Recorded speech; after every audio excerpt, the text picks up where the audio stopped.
चिड़ियों ने क्या कहा, चिड़िया ने नहीं, प्लूरल है ना, एस लगाया तो चिड़ियों ने क्या कहा। It's very beautiful story, very interesting story written by Adam and Freddy.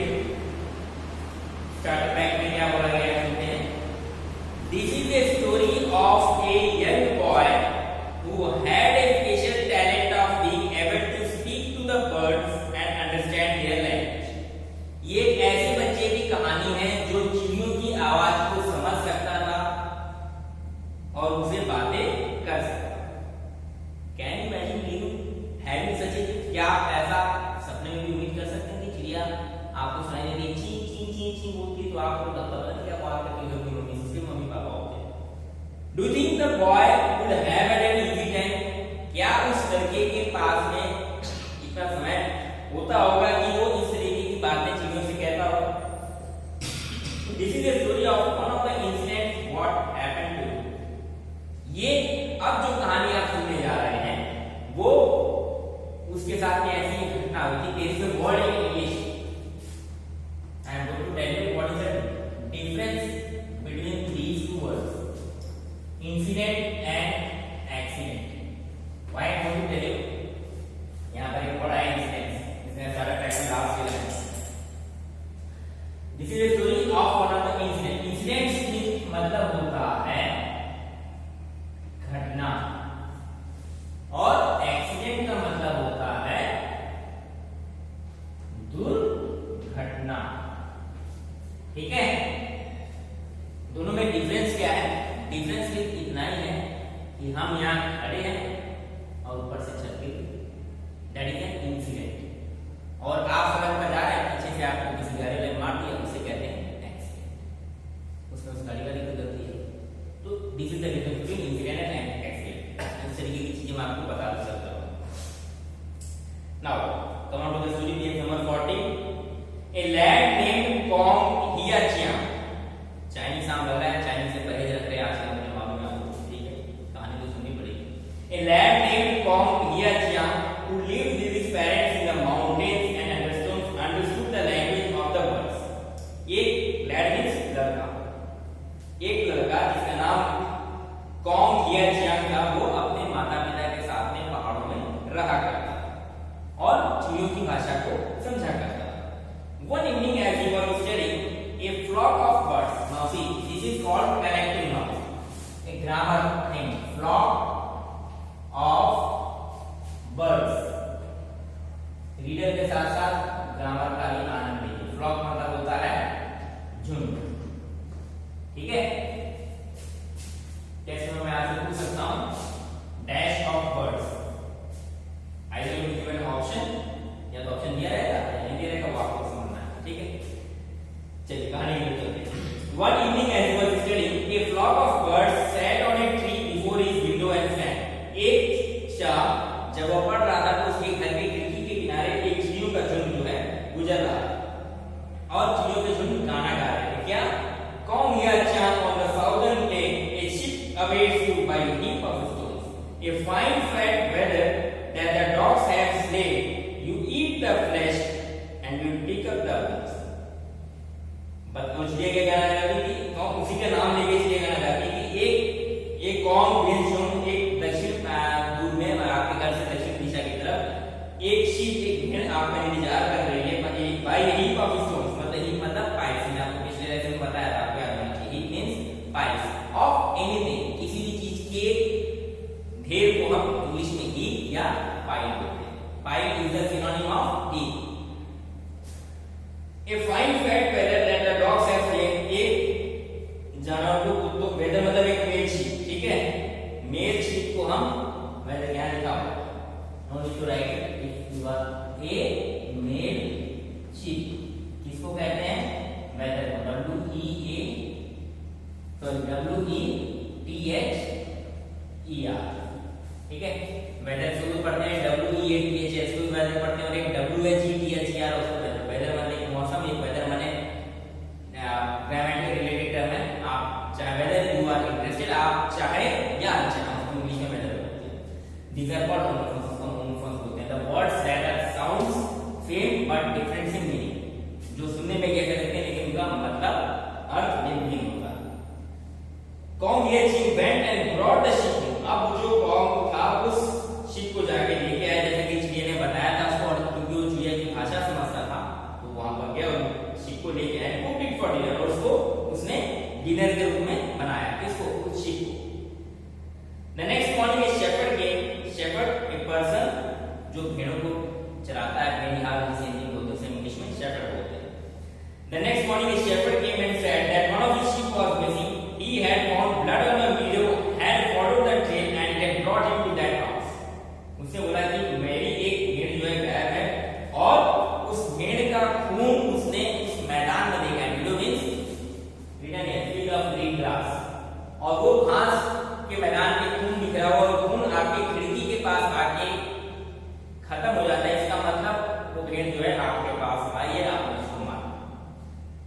कौन Hiachiang said that he had brought in the sheep which was killed by the dogs। कहता मैंने नहीं मारा, कुत्तों ने मारा था, मैं उस मरी हुई sheep को लेके आया, मैंने नहीं मारा उसको।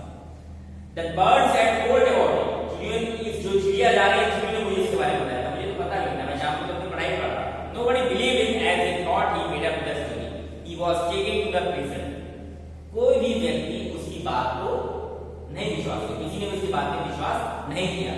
जाहिर सी बात है, चिड़ियों की भाषा को आप समझ पाएंगे नहीं ना, लेकिन तो कहानी है। उसी तरीके उसकी बात को जब वो उस राजा से भेड़िया से कहता है, शेफर्ड से कहता है, then even the shepherd and the persons around him did not believe him and ultimately he was sent to prison, और finally उसको जेल भेज दिया जाता है। While he was awaiting the trial before the magistrate, a bird flying eastward perched on the wall। perched का मतलब होता है बैठना, perched, to sit on edge, ठीक है, किनारे। जब वो वहां पर अपने प्रिजन के अंदर होता है, when he was awaiting his trial, magistrate के सामने उसका नंबर आने से पहले एक उसको क्या सजा दी जाएगी, a bird flying eastward, एक चिड़िया पूरब की दिशा में उड़ रही थी, perched on the wall, saw him and came, उसकी तरफ देखा, किसकी तरफ चिड़िया देखा, उस जो लड़का था, क्या नाम था उसका, कौन दिया चाहिए, उसकी तरफ देखा उसने और कहा, पाइप में धीरे से बोलना, ठीक है, sang in the highway, जोर से उसने गाना गाया, चिड़िया ने गाना गाया। Force approached the western border, banners posed and spears in order, while the gate lacks watch or border। अब चिड़िया गाना गाती है, फोर्स माने दुश्मन, एनिमी।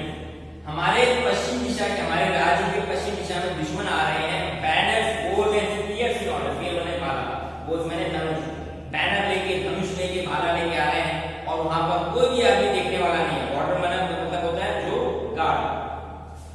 कौन here Ching urged his jailer to inform the magistrate of the danger of invasion। कौन जो जेल में बंद था, उसने अपने जेलर को कहा, रिक्वेस्ट किया कि हमारे देश की सीमा खतरे में है, जाके मजिस्ट्रेट साहब को बता दीजिए कि कोई हमारे देश के ऊपर अटैक करने वाला है, someone is going to attack through the unprotected western pass। पश्चिम दिशा में हमारा जो इलाका है वो अनप्रोटेक्टेड है, वहां पर कोई सैनिक नहीं है। तो मैं तो खैर जेल के अंदर हूं, फिर भी मैं बोल रहा हूं, मुझे बिना मतलब के जेल में रखा गया है, लेकिन मुझे उस चिड़िया ने बताया, जैसे चिड़िया ने बताया था कि भेड़ मरी थी और मैं उसको अपने घर लेके आया था, अब वो फिर चिड़िया आई है, उसने मुझे बताया है कि अपने पश्चिम दिशा में एक वहां से कुछ दूसरे देश के सैनिक हमारे पर अटैक करने वाले हैं। The jailer did not believe in Kong Hiयर Chang's ability to speak the word। वो जेलर जो था उस लड़के की भाषा पर मतलब उस विश्वास नहीं करता है कि चिड़िया की भाषा को समझ सकता, and was also afraid of the magistrate, और उसे मजिस्ट्रेट का भी डर था कि अगर मजिस्ट्रेट साहब के पास में जाके मैं बोलता हूं कि इस लड़के ने ऐसा बोला है तो उल्टा मुझे जेल में डाल देंगे, कि उनकी पागल हो रही है उसके साथ साथ। So he decided to test the young boy first. इसलिए जेलर जो था ही डिसाइडेड टू टेस्ट, वो लड़के का टेस्ट लेने की कोशिश करता। ही टुक सम राइस, थोड़ा सा चावल लेता है, सोक माने डुबाना, पानी में चावल के दाने को डुबाने को इंग्लिश में क्या बोलते हैं, SOAKED, soaked, ed is the past tense, soaked is the past tense of soak, soak माने डुबाना, soak माने डुबाया। जब भी कहानी सुनाई जाती है you just find out, आप just ध्यान दीजिए, just what I mean to say, think and listen, identify that every sentences has been written in the past tense। सारे के सारे sentences जो है past tense में लिखी जाती है, कहानी जो भी आपको सुनाई जाती है वो past tense में सुनाई जाती है। तो वो जो जेलर चावल को लिया और उसमें डुबा दिया। And A part in salt water, थोड़ा सा नमक वाले पानी में, एक बर्तन में नमक वाला पानी और एक बर्तन में मीठा पानी, दोनों में वो चावल डाल देता है। He then spread the whole on the roof of the shed, और वो सारा का सारा चावल मिला दोनों को एक ही जगह बिखेर देता है। शेड रूफ मतलब छत की शेड पर जहाँ पे लड़का बंद होता है। He brought home Hyacinth, अब उस लड़के को वहां लेके जाता है छत पर, and asked him if he knew why so many birds were chirping। अब वो पूछता है कि आपको मालूम कि इधर चिड़िया क्यों चहचहा रहे हैं, बताओ। उसको ये नहीं बताता कि एक मीठा चावल का पानी और एक नमक चावल का पानी। Overhead king Yochi at once replied, और तुरंत वो लड़का रिप्लाई करता है that those on the roof were hailing those that were flying past and saying, जो चिड़िया उस छत पे घूम रही है और इधर-उधर उड़ रही है, वो ये कह रही है, क्या कह रही है, call a halt, here is the rice, fresh and white, half is sweet, half is salt, stop a bit, take a bite। चिड़िया क्या कह रही है? अब उसे तो पता नहीं होता है किसे, लड़के को कि उस जेलर ने उसका टेस्ट लेने के लिए एक मीठे पानी में उसने चावल का कुछ डाले और दूसरे नमकीन पानी में कुछ चावल डाले, दोनों को मिक्स करके डाल दिया। अब जैसे चावल मम्मी खीर बनाती है घर में आपकी मेरी, तो क्या करती है, मीठा डाल देती है। तो अब आपको पता नहीं चलता कि चीनी किसी अब मिक्स कर दिया तो ज्यादा मीठी मीठे मिक्स किया, तो आपने पहला ये सब खाया तो थोड़ा मीठा रहा और नीचे ज्यादा खीर में तक ही होता तो ज्यादा खीर बना देता, ऐसा होता नहीं। खैर यहाँ पर वो क्या करता है जेलर, वो मिक्स कर देता है इसको, एक तरफ मीठे पानी को और एक तरफ नमकीन पानी को, फिर दोनों को मिक्स करके वो छत के ऊपर डाल देता है। तो वो अब टेस्ट लेना चाहता था, तो बोलता है कि बताओ ये चिड़िया क्या कह रही है, चिड़िया क्यों उड़ रही है? तो बोल रहे कि चिड़िया ये बोल रही है कॉल ए हॉल्ट, उड़ रही है, हॉल्ट मतलब टू स्टॉप। एक स्टेशन है गोरखपुर के आगे, आप सोच रहे होंगे सर पता नहीं बीच में कहां से जाते हैं, मैं आपको सिर्फ वर्ड का मतलब समझाने के लिए बात कर रहा हूं। हॉल्ट, इस स्टेशन का नाम है सियाबाद हॉल्ट। कहीं आप देखते होंगे एक स्टेशन है गोरखपुर से लखनऊ तक जाए तो छोटा सा स्टेशन है सियाबाद हॉल्ट, ठीक है, स्टेशन नाम है हॉल्ट, मतलब जस्ट वहां पे 1 मिनट की ट्रेन रुकती है, पैसेंजर ट्रेन रुकती है, उसे हॉल्ट बोलते हैं, ठीक है। तो इंग्लिश में हॉल्ट का मतलब हुआ रुकना, to stop. Now come to the story. वो चिड़िया कहती है कि रुक जाओ यहाँ पे, यहाँ पर चावल के दाने हैं, कुछ फ्रेश और ताजे, कुछ नीचे आधे नमकीन, stop a bit, take a bite, थोड़ा सा रुक जाइए, बिट माने स्मॉल टाइम, थोड़े से मतलब कि थोड़े से देर के रुक जाइए और खा के जाइए। अब जेलर को विश्वास हो जाता है क्योंकि जेलर ने बताया था अफसर के, वो तो ऐसे घुमाने के लिए थे, तो छत पर देखो चिड़िया क्यों चहचहा रही है, वो उतनी बात तो बताता नहीं है। The jailer was convinced that the prisoner understood the speech of birds and therefore hurried away to warn the magistrate। अब जेलर लड़के की बात से संतुष्ट हो जाता है और प्रिजनर समझ जाता है कि ये जो प्रिजनर जो हमारे कैदी है कौन, छोटा सा बालक, वो चिड़ियों की भाषा समझता है और तुरंत वो मजिस्ट्रेट के पास में जाता है वार्न करने के लिए। He told the magistrate of the warning and the test। वो सारी बात मजिस्ट्रेट के सामने जाकर बताता है कि मैंने ऐसा ऐसा टेस्ट किया, लड़का ऐसे ऐसे बोल रहा था, उसकी बात को टेस्ट करने के लिए मैंने ये सब काम किया। तो अब बताइए क्या करना है। The magistrate sent a swift courier to notify the military officers। वहां से तुरंत कोरियर भेजता है कौन, मजिस्ट्रेट, अपने मिलिट्री सैनिकों के पास में, अधिकारियों के पास में। And A scout means a person of correct information, जो व्यक्ति कहीं से कोई सूचना इकट्ठी करके किसी को देता है उसे हम स्काउट बोलते हैं। Was sent out to the west, और पश्चिम दिशा में जहां पे चिड़ियों ने बोला था कि वहां पे खतरा है। Come here checks what were confirmed and troops were dispatched to strengthen the garrison at the pass। कहानी खत्म हो रही है, जल्दी खत्म।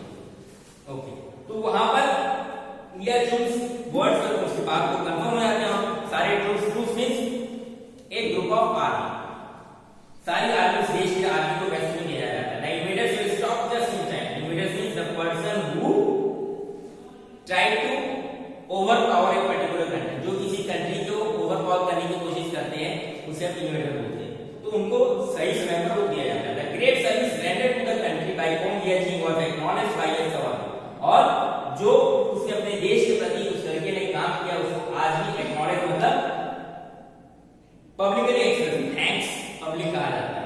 तो आपको थैंक्स कहना चाहिए किसको, मुझे, अरुण सर को, सैनिक कॉन्वेंट स्कूल को, प्रिंसिपल मैडम को, कि घर रहते कोरोना के इस दौर में आप कितना बिंदास क्लास अटेंड कर रहे हैं। यू मस्ट तारीफ नहीं कर रहा हूँ अपने स्कूल, बता सभी लोग सभी सारे स्कूल ऐसे काम कर रहे हैं, ठीक है। He was invited, पढ़ना आपको, मुझे नहीं पढ़ना। He was invited to study with the princess, eventually raised to a high rank among the noble of the empire। और फिर उस गरीब लड़के को राजा अपने दरबार में बुलाते हैं और प्रिंसेस की तरह उसको पढ़ाते हैं और रात में वो ऐश करता है। फिर कहानी का मूल मंत्र में क्या कि हार्ड वर्क